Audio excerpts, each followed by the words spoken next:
Welcome back to our journey through the world of LEGO Lord of the Rings. It's Bricknerd here, and throughout this retrospective, we will follow the journey of Frodo and the Fellowship on their quest to destroy the One Ring and free the lands of Middle-earth.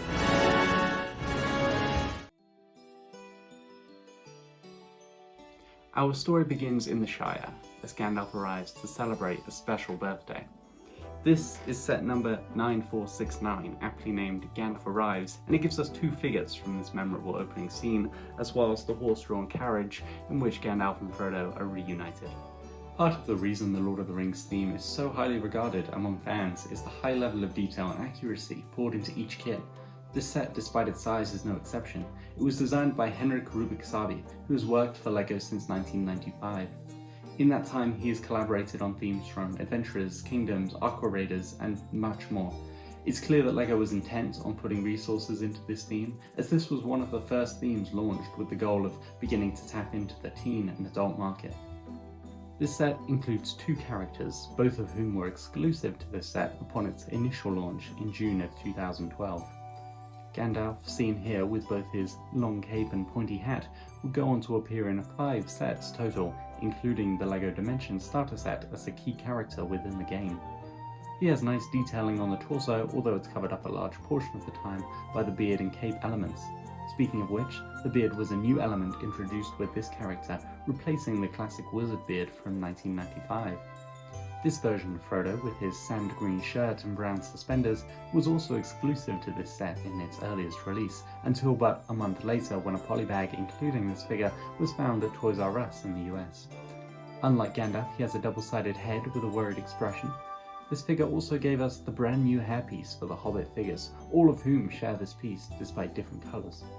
It works well and matches the silhouette of the characters in the films. It has a select few uses outside of this theme, including in a Dimensions pack and 2 Jurassic World sets. The build of this set is simple as far as the Lord of the Rings sets go, although still nicely finished and complete around all angles.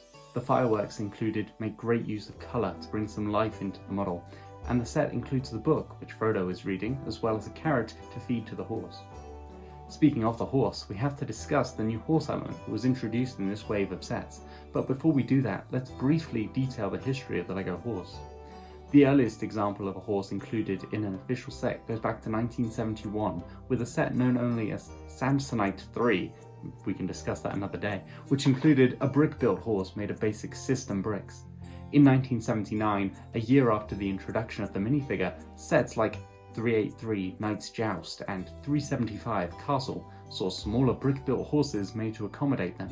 The ancestor to our modern horse, or the classic LEGO horse, was released in 1984, also in Castle, and would undergo a series of updates over the course of 27 years until requiring at the end of 2011.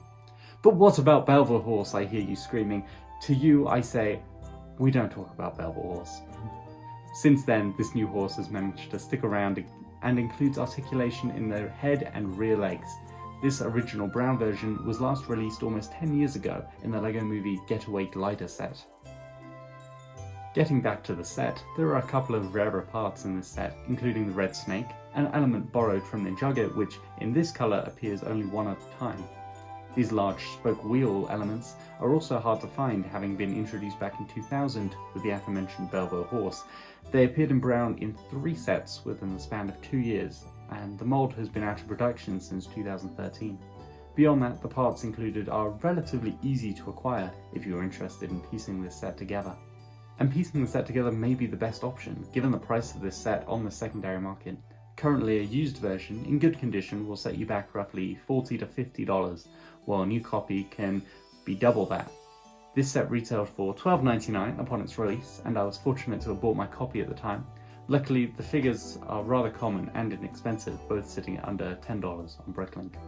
So, while this set may have made for a cheap introduction to the theme at the time of its release, the increase in price on the secondary market makes this one tough to recommend.